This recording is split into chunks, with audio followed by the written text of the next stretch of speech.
Hello, my name is Michael Reed, and this should be the online presentation for the articles. The first article is going to be using children's books as social studies for curriculum strategy or study. I will point out my critique on that one because there was something weird with the PDF file, but I'll get to that later. From food security to food and nutrition security, role of agriculture and farming systems for nutrition.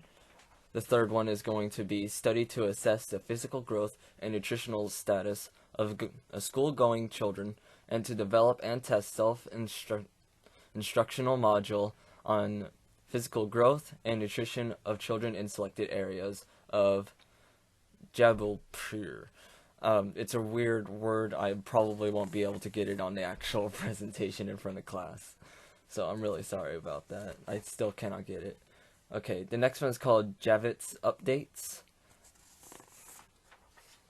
Okay, the next one is cashing in on special needs kids. I really chose this one because of the nice picture up front, but it's a very nice article. I'll get to that one later. It's elementary, social skills boosts academics. This one's also another long title. And exploratory case study of 3 children with ADHD and social difficulties, child and parent responses to an educational intervention designed to facilitate self-regulation and deep learning. Next one is Perfect Partners. Libraries are ideal organizations to join the nationwide pre-K movement. You can just call that one Perfect Partners because that's the actual thing in bold. You'll see that on the attachment.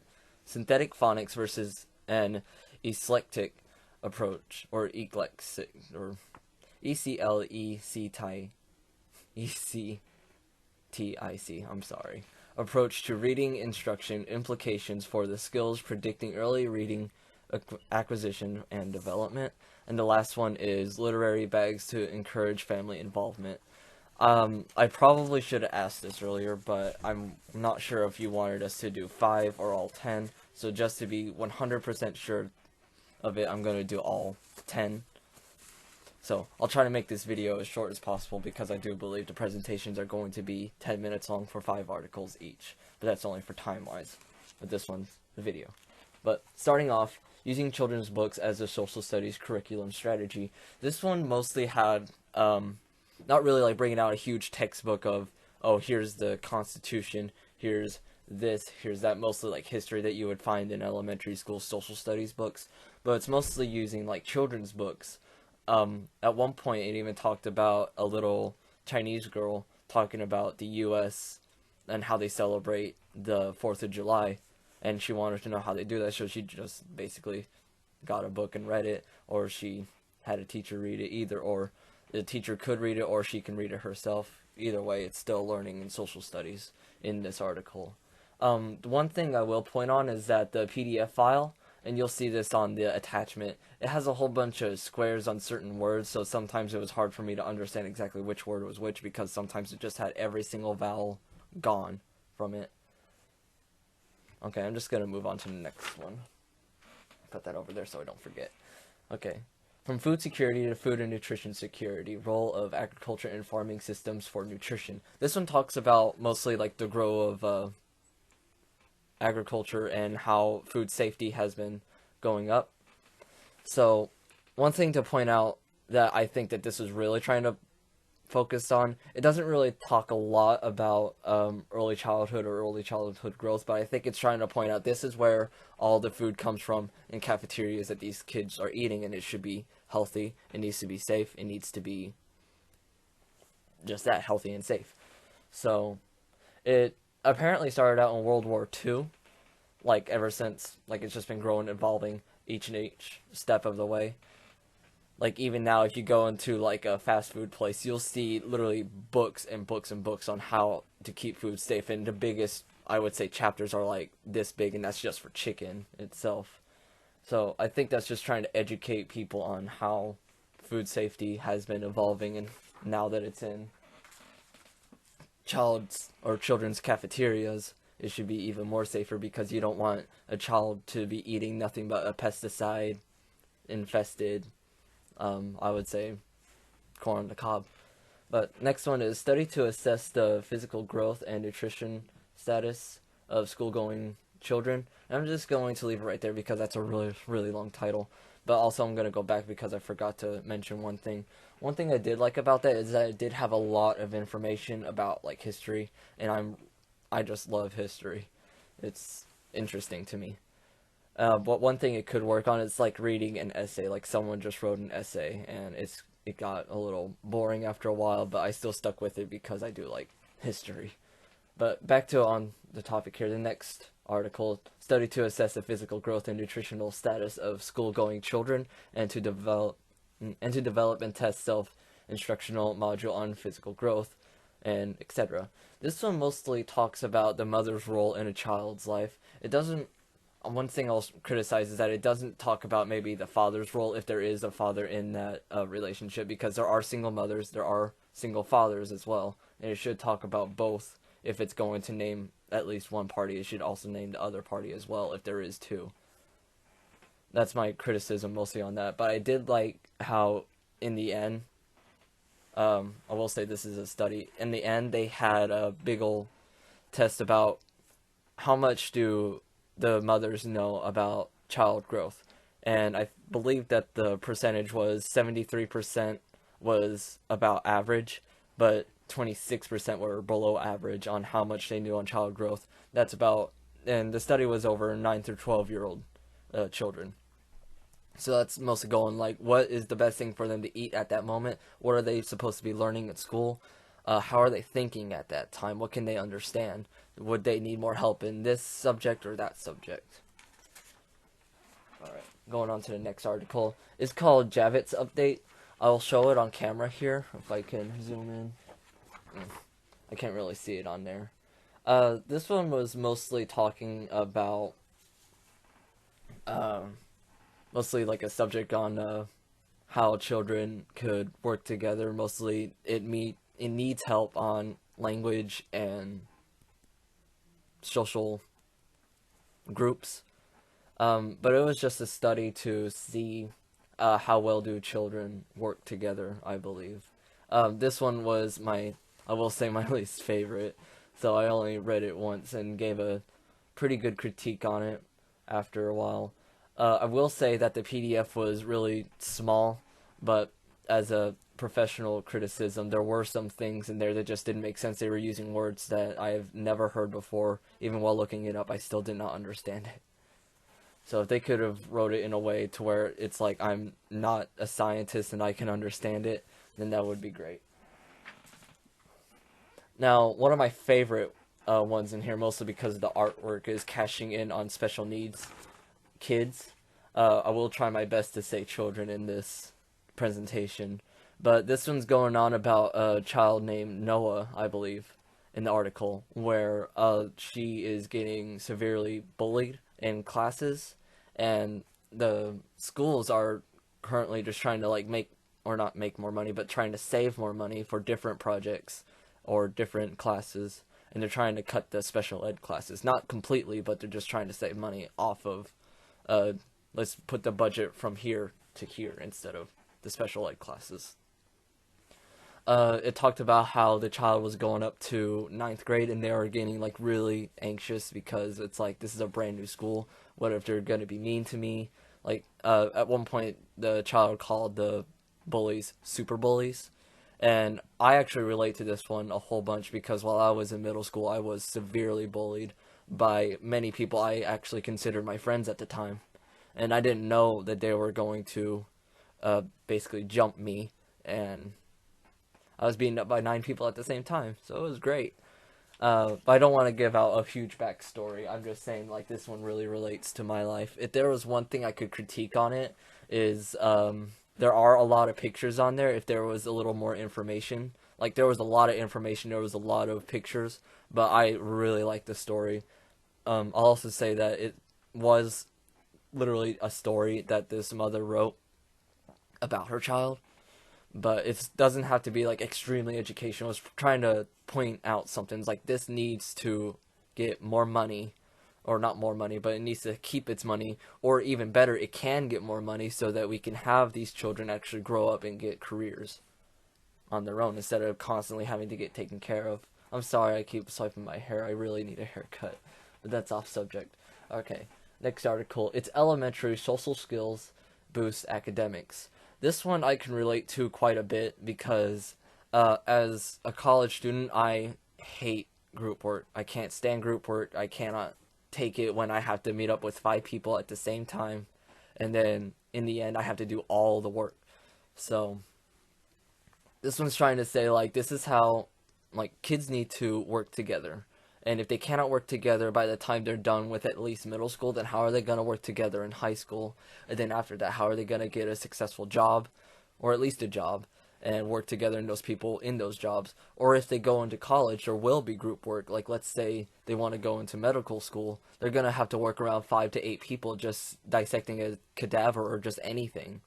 They're going to be working with people looking into microscopes. They're going to be talking to people. They need to do presentations in front of a lot of people. They need that social skill. And that's basically what it points out. If there was one thing I could critique on it, is that it needs to point out that there are people who do get freebies. Like mostly around middle school and high school, there are kids who'll just sit back on their cell phones, while one kid out of a whole group of 4 kids does all the work. That was usually me. And if that does happen, it should have said like the student should talk to the teacher and tell them, hey, I need a new group, or these people did not do any of the work while I did a lot of work. So we're just going to move on to the next one. That was my critique. I really like that one. The next one is an exploratory case study of 3 children with ADHD and social difficulties, child and parent responses to an educational intervention designed to facilitate self-regulation and deep learning. I'm sorry about the yelling in the background. I'm at my house. Okay. Now, this one I can relate to because when I was around in elementary school, I did have a slight bit of ADD. I didn't have hyperactive disorder, but I did get easily distracted. Like, I don't have any clocks in my room because if I was to do any work, I would just stare at it. And that was one of the problems when I was in elementary school. They actually had to seat me away from the clock, and that was usually towards everyone in the classroom because I would just stare at it. I remember one time where I was actually staring at a clock for an entire test. That test was 1 hour long, and I sat there watching the clock for a whole hour. This one just is trying to tell, or the article is trying to see, like, how can we teach these students that do have ADHD and social difficulties? And after reading it, and it was quite a bit to read, and this is my critique right here, in the end, it was just like, oh, the teacher needs to work face-to-face with them a lot more than these other students that do not have ADHD or social difficulties. And I'm just like, well, everyone knows that. It's like a teacher should work face-to-face with every student if he or she gets the chance. But that was my critique. I was like, everyone almost knows that. That's why I said almost, because not everyone knows it.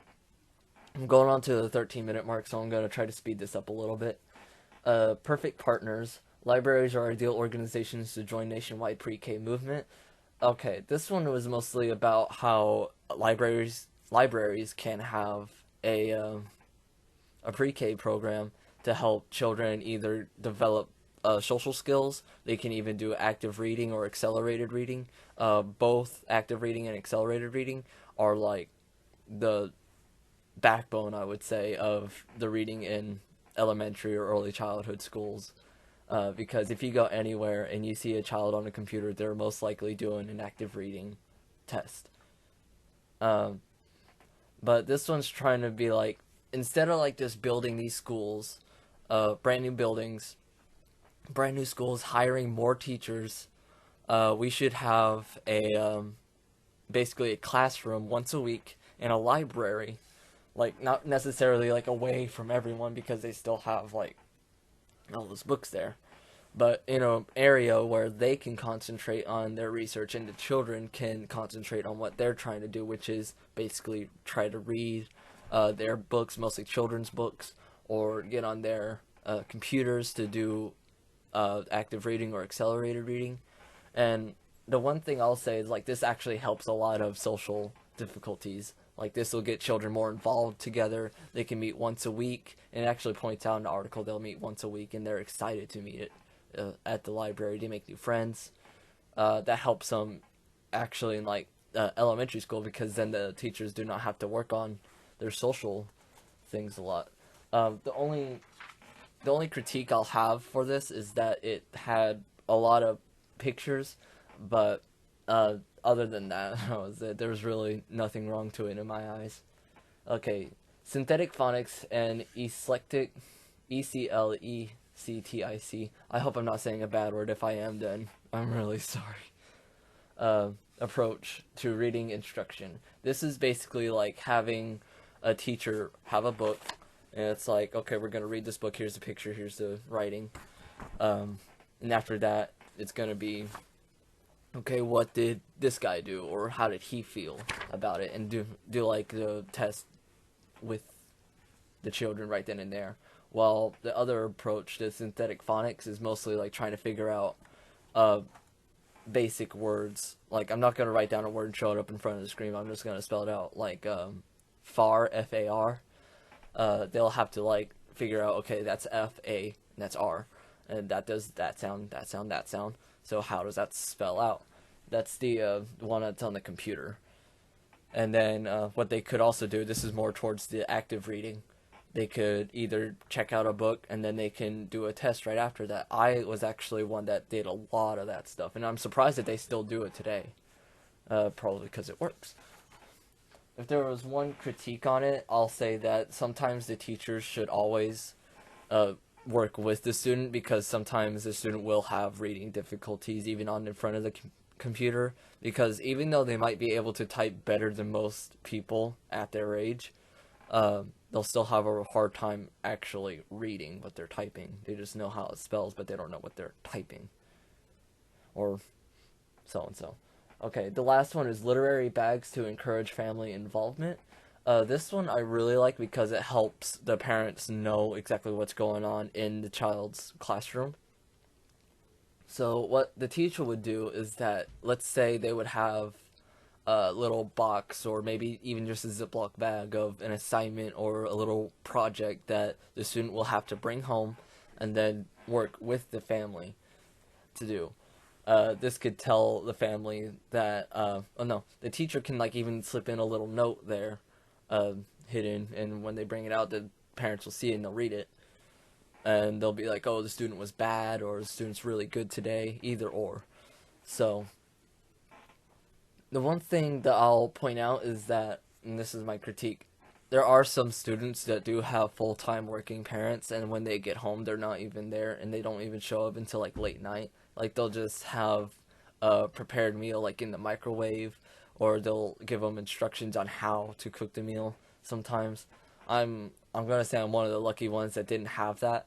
My parents were very good at setting a schedule. It's like, okay, let's say you work morning, you work night. But now it's however they want to work, like, because I'm 20 years old, I can take care of myself at this point. If I can't cook for myself, then what can I do? But I really like the fact that it can tell the parents, like, this is how your child's doing, because a lot of children will try their hardest to hide the fact that they are doing bad in class, if they get the chance. So that was my full article presentation. I hope it was okay. I'm sorry that it was kind of long. It's 18 minutes now. So I'm just going to stop it here. Thank you so much for listening. My name is Michael Reed, and thank you again.